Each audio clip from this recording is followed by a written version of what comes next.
Welcome back to our science classes. आज हम start कर रहे हैं थर्मोडायनेमिक एंड स्टैटिस्टिकल फिजिक्स में unit 4 quantum statistics. Quantum statistics को स्टार्ट करने से पहले मैं आपको इन्फॉर्म कर दूं, classical statistics unit 3 complete uploaded है अपने चैनल पे। चैनल में जाना आप, चैनल में प्लेलिस्ट है क्लासिकल स्टैटिस्टिक्स के नाम से। क्लासिकल स्टैटिस्टिक्स के सभी टॉपिक वहां मैंने आपको सिंप्लीफाई करवा रखे हैं। इसके साथ साथ आपको प्रॉपर नोट्स मिल जाएंगे और most important questions for your exam purpose भी अवेलेबल है। क्वांटम स्टैटिस्टिक्स को स्टार्ट करने से पहले मेरी रिक्वेस्ट है आप क्लासिकल स्टैटिस्टिक्स अटेंड करो, बिकॉज क्लासिकल स्टैटिस्टिक्स अटेंड करने से आपको आइडिया लग जाएगा कि हमें क्वांटम स्टैटिस्टिक्स में किस तरह से स्टडी करना है। ओके, सो ज्यादा बात नहीं करते हैं और स्टार्ट करते हैं quantum statistics.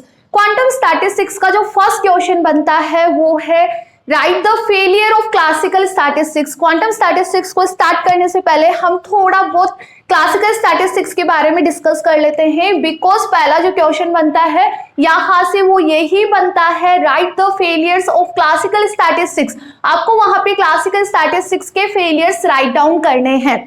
Okay, classical statistics की हम बात करें तो कहीं ना कहीं ये सक्सेसफुल रही for explain the many thermodynamic phenomenas like temperature, entropy, Gibbs free energy, pressure, volume and the relation between them. कर क्या रहे थे, क्लासिकल आपने अटेंड किए तो थोड़ा बहुत आपको याद होगा, वहां पे हम रिलेशंस निकाल रहे थे थर्मोडायनेमिक पैरामीटर्स के बीच में, लाइक टेम्परेचर हुआ, pressure, entropy, Gibbs free energy, internal energy, और उन सबके बीच में हम रिलेशन भी निकाल रहे थे ना। इसके साथ साथ ही बट जब हम बात करें the specific heat of solid at very low temperature and the specific heat of solid at very low temperature, और इसके साथ साथ ही the specific heat at very low temperature of a diatomic molecules. मैं क्या कहना चाह रही हूं, देखो क्लासिकल के थ्रू थर्मोडायनेमिक पैरामीटर्स के बीच में हमने रिलेशन निकाला, थर्मोडायनेमिक पैरामीटर्स का हमने स्टडी किया, टेम्परेचर हुआ, pressure, entropy, Gibbs free energy, internal energy, सबके बारे में हम स्टडी कर रहे थे, एक दूसरे के बीच में हम रिलेशन भी निकाल रहे थे। बट जब हमने वहां स्टडी किया था specific heat of solid at very low temperature, solid की specific heat at very low temperature, similarly diatomic molecules के लिए specific heat at very low temperature, क्या क्लासिकल से रिजल्ट मैच कर पा रहे थे? आपको रिमेंबर हो, आपने लेक्चर्स अटेंड किए तो आप समझ पा रहे होंगे मैं क्या कह रही हूँ यहाँ पे, कि जब हम क्लासिकल स्टडी कर रहे थे वहां पे हमने स्पेसिफिक हीट कैलकुलेट की थी सॉलिड्स के लिए, डायटोमिक मॉलिक्यूल्स के लिए। जब हम लो टेम्परेचर पे गए तो कहीं ना कहीं थ्योरेटिकल और एक्सपेरिमेंटल रिजल्ट मैच नहीं कर रहे थे ना। वहां पे हमने उन रिजल्ट्स को निकाला किसके through, by the quantum mechanics. याद है आपको, बाय द क्वांटम स्टैटिस्टिक्स, वहां पे हम आइंस्टीन थ्योरी अप्लाई कर रहे थे। थोड़ा बहुत याद करो, आप रिमेंबर करो कि जब हम सॉलिड और डायटोमिक मॉलिक्यूल के लिए स्पेसिफिक हीट कैलकुलेट कर रहे थे और लो टेम्परेचर की हम जब बात कर रहे थे तो कहीं ना कहीं क्लासिकल स्टैटिस्टिक्स के रिजल्ट मैच नहीं कर रहे थे, थ्योरेटिकल और एक्सपेरिमेंटल। तब हमने वहां पे यूज में ली थी क्वांटम स्टैटिस्टिक्स। तो फर्स्ट फेलियर क्या हुआ, क्लासिकल का फर्स्ट फेलियर क्या हुआ, when we talk about the specific heat of solid at very low temperature or the specific heat of diatomic molecule at very low temperature, the theoretical and experimental result does not match नहीं कर रहे थे, then we use Einstein theory या फिर use quantum statistics। ठीक है, तो first failure क्या हो गया, the specific heat at very low temperature of solid and the specific heat of diatomic molecule at very low temperature, classical statistics explain नहीं कर पा रही थी। इसके साथ साथ ही ऐसे फिनोमेना जो एटॉमिक रियलम पे डिपेंड करता है, एटॉमिक रियलम इट मीन हम बात करें एटॉमिक पार्टिकल्स लाइक प्रोटॉन हुआ, इलेक्ट्रॉन हुआ, न्यूट्रॉन्स हुआ, तो ऐसे जो फिनोमेना जहां पे एटॉमिक रियलम की हम बात करते हैं, लाइक फोटो इलेक्ट्रिक इफेक्ट हुआ, कॉम्पटन इफेक्ट हुआ, जहां पे भी इलेक्ट्रॉन की बात होती है, प्रोटॉन की बात होती है, न्यूट्रॉन्स की बात होती है, वहां पे जहां पे भी ऐसे एक्सपेरिमेंट्स जहां पे हम एटॉमिक रियलम की बात करते हैं। एटॉमिक रियलम समझना नई टर्म है आपके लिए। एटॉमिक रियलम का मतलब है ऐसे एक्सपेरिमेंट्स या फिर ऐसे फिनोमेना जहां पे हम एटॉमिक पार्टिकल्स का स्टडी करते हैं, प्रोटॉन, इलेक्ट्रॉन, न्यूट्रॉन, बहुत बारीक वाले पार्टिकल्स का स्टडी करते हैं। ठीक है, तो ऐसे एक्सपेरिमेंट्स कौन कौन से हुए, like photo electric effect, Compton effect, आप इनका सबका स्टडी करोगे जब आप क्वांटम मैकेनिक्स पढ़ोगे ना फाइनल ईयर में, तब आप इन सबका स्टडी करोगे, तब आपको वहां समझ आ जाएगी ये चीज। तो ऐसे फिनोमेना जो एटॉमिक रियलम पे डिपेंड करता है, like photo electric effect, Compton effect, इन सबको भी क्लासिकल स्टैटिस्टिक्स एक्सप्लेन नहीं कर पाई। ठीक है, इसके साथ साथ हम बात करें ब्लैक बॉडी रेडिएशन, नेक्स्ट जो अपना टॉपिक रहेगा इसके बाद वो ब्लैक बॉडी रेडिएशन ही रहेगा। तो ब्लैक बॉडी रेडिएशन में एनर्जी डिस्ट्रीब्यूशन किस तरह से होता है, वहां पे जो इमिट रेडिएशंस हो रही है उनको भी वो क्लासिकल स्टैटिस्टिक्स के थ्रू हम एक्सप्लेन नहीं कर पाए, ठीक है। इसके साथ साथ ही हम बात करें ऐसे फिनोमेना जहां पे ऑब्जेक्ट की वेलोसिटी लाइट की वेलोसिटी के बराबर हो या फिर हाई हो। लाइट की वेलोसिटी याद है आपको कितना होता है, 3 × 10⁸ मीटर पर सेकेंड। तो देख लो कितना ज्यादा वैल्यू है यहाँ पे वेलोसिटी का, ठीक है।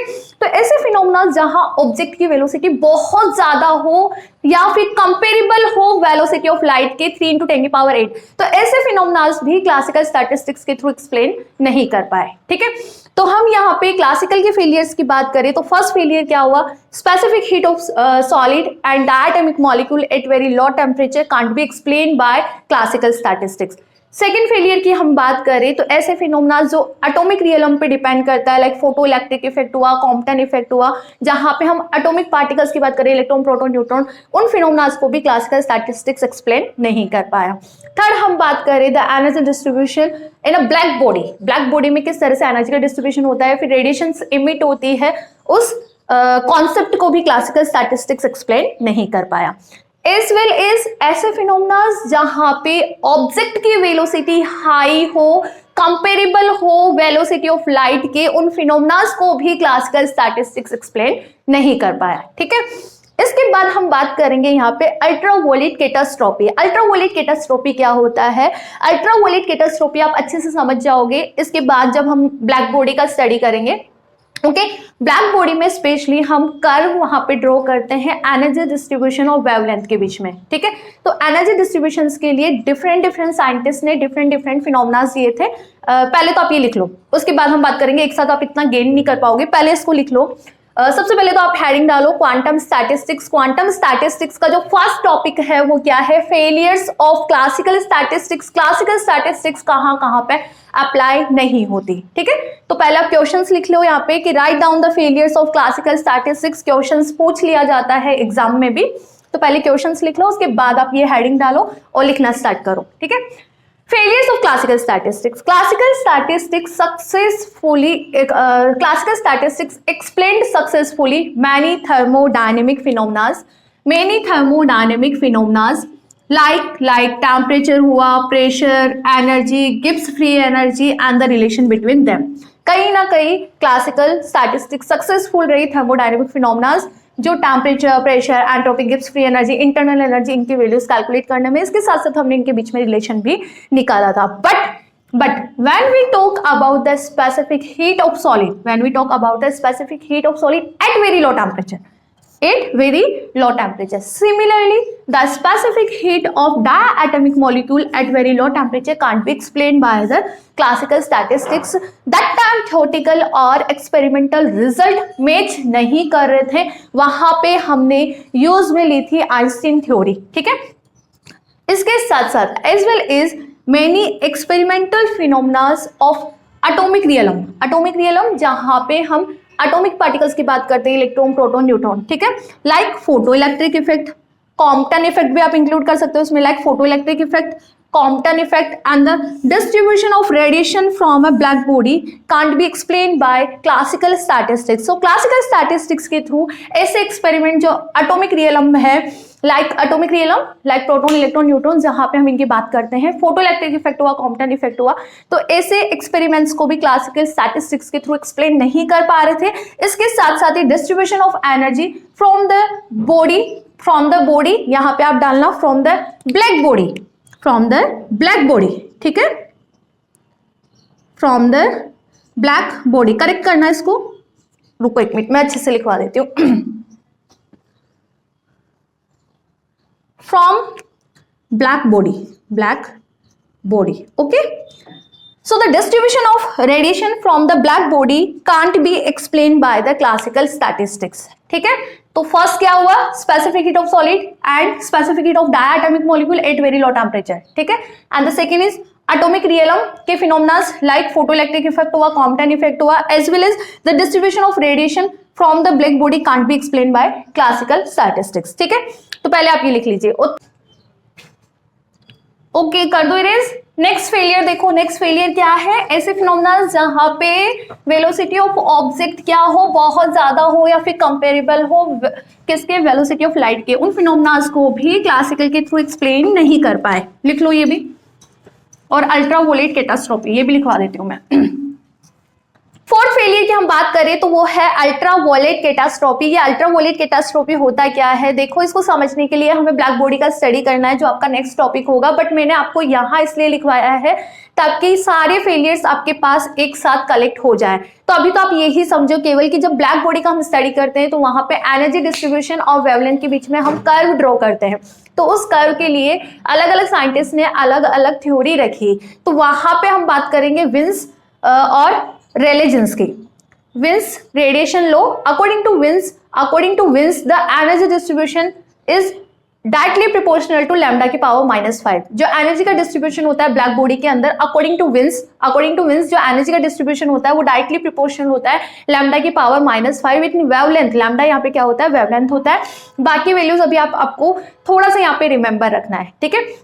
But according to classical statistics ये जो रूल है केवल एप्लीकेबल होता है किसके लिए, for short wavelength, only short wavelength के लिए एप्लीकेबल हो पा रहा है ये। यदि आप यही रूल लॉन्ग वेवलेंथ वाली रेडिएशन पे अप्लाई करोगे तो कहीं ना कहीं ये वहां पे फेल हो रहा है according to classical statistics. Similarly एक को साइंटिस्ट थे Rayleigh Jeans, according to Rayleigh Jeans the energy distribution E lambda is directly proportional to lambda की power -4 according to Rayleigh Jeans. Energy distribution black body के अंदर डायरेक्टली प्रोपोर्शनल होता है लैम्डा की power -4। But classical के अकॉर्डिंग ये वाला जो रूल है वो लॉन्ग वेवलेंथ वाली रेडिएशन पे एप्लीकेबल हो पा रहा है। यदि यही फॉर्मूला हम शॉर्ट वेवलेंथ वालों पे अप्लाई करें, शॉर्ट वेवलेंथ वाली रेडिएशन पे अप्लाई करें तो कहीं ना कहीं फेल हो रहा है। समझ रहे हो आप? इतना सा ध्यान रखो अभी तो कि ब्लैक बॉडी का जब हम स्टडी करते हैं तो वहां एनर्जी डिस्ट्रीब्यूशन और वेवलेंथ के बीच में हम ग्राफ ड्रॉ करते हैं। तो एनर्जी डिस्ट्रीब्यूशन डिफरेंट अलग अलग साइंटिस्ट ने अलग अलग फिनोमेनास दिए। यहाँ हम दो साइंटिस्ट की बात करेंगे, किस की, विन्स की और रेलेजेंस की। तो अकॉर्डिंग टू विन्स जो ए लैम्डा है वो डायरेक्टली प्रोपोर्शनल होता है लैम्डा की पावर -5 के, ठीक है। अब ये एनर्जी डिस्ट्रीब्यूशन रूल कहाँ एप्लीकेबल हो रहा है, ओनली शॉर्ट वेवलेंथ के लिए एप्लीकेबल हो रहा है, लॉन्ग वेवलेंथ वाली रेडिएशंस पे एप्लीकेबल नहीं हो रहा, ठीक है। फिर रेलेजेंस आए। अब रेलेजेंस ने क्या बोला कि जो एनर्जी डिस्ट्रीब्यूशन है वो डायरेक्टली प्रोपोर्शनल होता है लैम्डा की power -4, but this is according to classical this is only applicable for long wavelength, okay. Short पे ये एप्लीकेबल नहीं हो रहा। तो इन दोनों फेलियर्स को हम क्या बोलते हैं, अल्ट्रावोलेट कैटास्ट्रोफी, ठीक है। Both failures are called ultraviolet catastrophe, जो कि क्लासिकल स्टैटिस्टिक्स के अकॉर्डिंग दिए गए हैं। तो इस तरह से क्लासिकल स्टैटिस्टिक्स के फेलियर्स में आप ये भी इंक्लूड कर लीजिए। According to classical statistics in black body the radiation distribution of energy according to Wien's law E lambda d lambda equal to this. अभी तो आपको ये फॉर्मूला याद करना है, ठीक है। E lambda is directly proportional to lambda की power -5, but this is only applicable for short wavelength, long wavelength पे एप्लीकेबल नहीं होता। फिर सिमिलरली अकॉर्डिंग टू रेलेजेंस ने ई लैम्डा डी लैम्डा कितना बोला, 8 पाई केटी अपॉन लैम्डा की power 4 d lambda. This is only applicable for long wavelength. यदि हम इसी को शॉर्ट वेवलेंथ पे अप्लाई करें अकॉर्डिंग टू क्लासिकल तो ये रिजल्ट मैच नहीं कर रहे, ओके। तो both failures are known is ultraviolet catastrophe, okay. और ये दोनों ही क्लासिकल के थ्रू एक्सप्लेन नहीं कर पाए। तो एक बार हम रिपीट कर लेते हैं, आप इसका स्नैपशॉट ले लो या फिर आप लिख लो इसको, मैं एक बार रिपीट कर देती हूँ, ठीक है। द फर्स्ट फेलियर इज, हम बात करें सॉलिड और डायटोमिक मॉलिक्यूल के स्पेसिफिक हीट की एट वेरी लो टेम्परेचर, तो थियोरेटिकल और एक्सपेरिमेंटल रिजल्ट मैच नहीं कर रहे थे। फर्स्ट फेलियर तो यही हो गया। सेकंड फेलियर में हम किसकी बात कर रहे थे, एटॉमिक रियलम की। ऐसे फिनोमेना जो एटॉमिक रियलम है पे डिपेंड करता है, लाइक एटॉमिक रियलम जहां इलेक्ट्रॉन प्रोटॉन न्यूट्रॉन छोटे बहुत बारीक पार्टिकल्स की बात करते हैं, एटम जिनसे मिलकर बना होता है, ठीक है।